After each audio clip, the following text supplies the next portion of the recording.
হয়, এই দুঃখ কষ্ট বিপদ আমাদের কোমরকে সোজা করে, আমাদের পায়ের মাটিকে শক্ত করে। চিল্লায় বলেন ঠিক কিনা? প্রতিকূল পরিবেশে কিভাবে বাঁচতে হয় এই দুঃখ কষ্ট আমাদেরকে শিখায়। এজন্য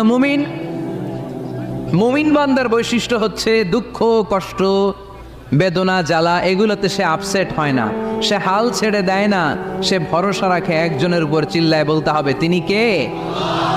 কারণ মুমিন জানে রাত্রি যত গভীর হয় অন্ধকার তমানিসা ভেদ করে সুবহে সাদিক হয়। মুমিন জানে গর্ভবতী নারীর পেটের ব্যথা যেই দিন বাড়তে থাকে ওই দিনই নতুন মেহমান আগমনের সময় ঘনাতে থাকে। মুমিন জানে তার জীবনে দুঃখ কষ্ট বিপদ যত বাড়তে থাকে সুখের দিন কাছে আসতে থাকে। এজন্য মুমিনের হারাবার কিছু নেই। ফাইন্না মাআল উসরি ইউসরা, ইন্না মাআল উসরি ইউসরা। নবী হে, কষ্টের পরেই আছে আনন্দ।